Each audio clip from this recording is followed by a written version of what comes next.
اهلا ومرحبا بكم في خلاصة الكلام. موضوع حلقة النهاردة هنتكلم على قصة مدام هناء مغتربة في فرنسا، لان اليومين دول انا شايف ان هي بدأت ترجع تخوض في اعراض ناس والكلام ده كله.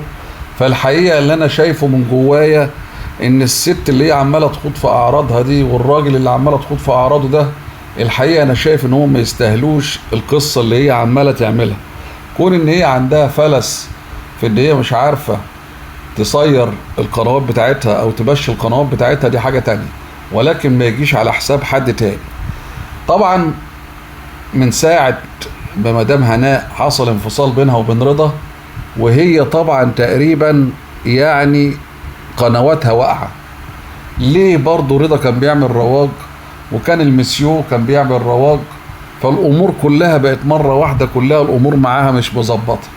ولكن احنا النهاردة هنتكلم على علاقة رضا بمدام هناء.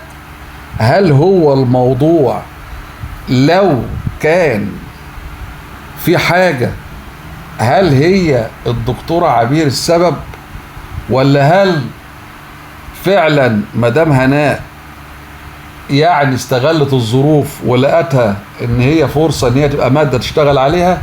هنتكلم في الكلام ده كله، بس اتمنى تدونا اللايك الجميل وكومنت ظريف عشان خاطر الفيديو ينتشر للخير. طبعا يا جماعة كلنا كنا عارفين ان علاقة رضا بهناء كانت كلها تقريبا مبنية على المصلحة. بمعنى ايه؟ ان هي اصلا الجوازة من اولها كانت مبنية على المصلحة. انا هتجوزك، انا مش متجوزة ولا هتجوزك عشان خاطر اظبط لك ورقك وتقعد. الفكرة كلها بقى في ايه؟ في جوازات زي كده كتير حصلت وناجحة، وفي جوازات كتير برضو مش ناجحة. طب ايه كانت العوامل اللي كانت ممكن تخلي الجوازة دي ناجحة، او هي اللي وصلته للي هي فيه؟ اولا، لو كل واحد منهم قدر التاني. يعني ايه قدر التاني؟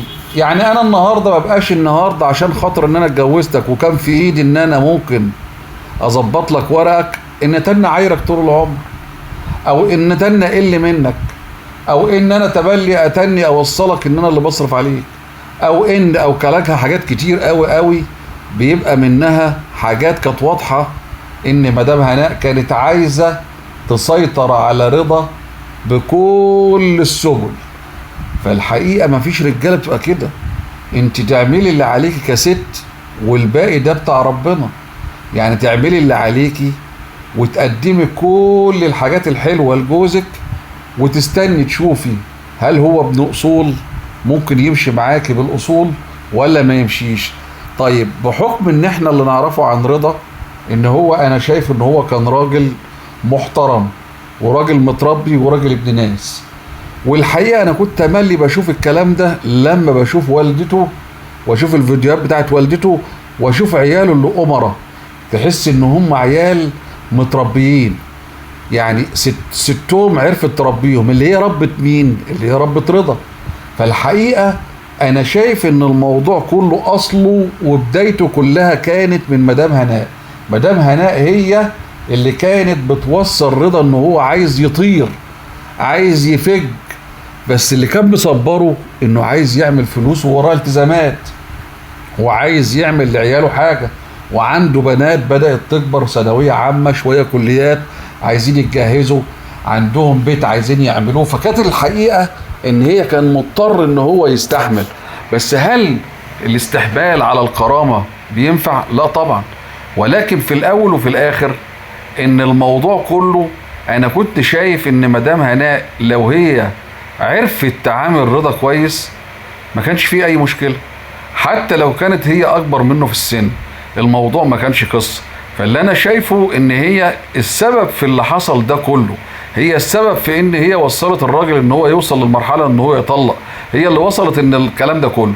نيجي بقى الموضوع الدكتورة عبير وقصتها في الرواية دي كلها. لما هم راحوا زيارة لعبير، الحقيقة ان هي حست ان رضا تقريبا خلاص هو على وشك النهاية، ان رضا تقريبا خلاص هيخرج. من ايديها. فقالت لك بس انا اخرج ازاي واخرج من غير مصلحه، خصوصا ان هي متعوده طول عمرها ان هي اي حاجه تطلع بمصلحه، فازاي ان انا مش هطلع بمصلحه في حاجه زي كده؟ فلازم بقى نظبط الدنيا. وده كان واضح جدا جدا جدا في تصويرها للفيديوهات، تحس ان هي قاصده ان هي تخلي ان يبقى في بعض الخلوه في الفيديو للدكتوره عبير والرضا. والحقيقه الواحد كان شايف ان رضا راجل مؤدب وراجل محترم، وانا شايف ان الدكتوره عبير ست محترمه وست مؤدبه وست مثقفه وست كمل والكلام ده كله. نيجي الموضوع بقى، موضوع ان انت بتقولي هل هي الست دي يعني اسلمت؟ لا ما اسلمتش ولا الكلام ده كله. الحقيقه في الاول وفي الاخر احنا ما كناش نعرف مدام عبير، يعني احنا ما نعرفهاش، انت اللي عرفتنا عليها وانت اللي قلت لنا ان هي دخلت الاسلام. زي برضو لما عملت لنا قصه مسيو جانيو وفي الاخر احنا ما شفناش حاجه ولا كان ولا الموضوع رايح فين ولا جاي منين ولا اصله ايه، ما شفناش اي حاجه تدل على ان الراجل ده غير اللقطه اللي هي بتاعت الجامع. وده مع ذلك احنا ما قلناش حاجه ولا بنشكك في الموضوع، ولكن في الاول في الاخر انت اللي قلت لنا ان مدام عبير اسلمت. والاكيد دلوقتي هو ان هي رايحه تعمل عمره، يعني ان دليل ان هي رايحه تروح تعمل عمره. مفيش حد في الدنيا هيروح يعمل عمره وهو لسه مش على الديانه، وهو لسه على الديانه بتاعته. فاكيد ان الموضوع ان هي اسلمت والموضوع منهي. فانا بصراحه مش عارف انت عايزه تعملي ايه، او يعني انت النهارده ما انتش ست صغيره ولا لا مؤاخذه سنك لسه صغير ولا الكلام ده كله، احنا كلنا نفس طالع ونفس داخل. فالحقيقه انا شايف من وجهه نظري ان انت يعني ايه ما بقاش ينفع، بتختبتي ناس كتير وشككت في سلوك ناس كتير وافتريت على ناس كتير. فالحقيقه لسه هي المفروض قدامك وقت ان انت ممكن تراجعي نفسك برضه، مفيش اي مشكله خالص. احنا اللي حصل وانت اتطلقت من رضا وخلصنا. حتى لو كان الموضوع كده، الموضوع ما فيهوش اي مشكله خالص. مفيش واحده في الدنيا حتى لو نفرض ان هي في الاخر اتخانت، ان هي عامله الكلام ده كله ماشيه تقول للناس كلها ده كذا كذا كذا كذا، ومع ذلك احنا ما شفناش اي حاجه. ولو الراجل ده كان في نيته فيها اي حاجه، مفيش استمراريه حصلت، يعني مفيش استمراريه حصلت معاه ان هو في علاقته مع الست دي. فاحنا الحقيقه يا ريت تراجعي نفسك، ويا ريت يعني تشوفي انت خسرتي كتير قوي في الفتره اللي فاتت، خسرتي ناس كتير قوي قوي قوي، ما بقاش فاضل لك حد.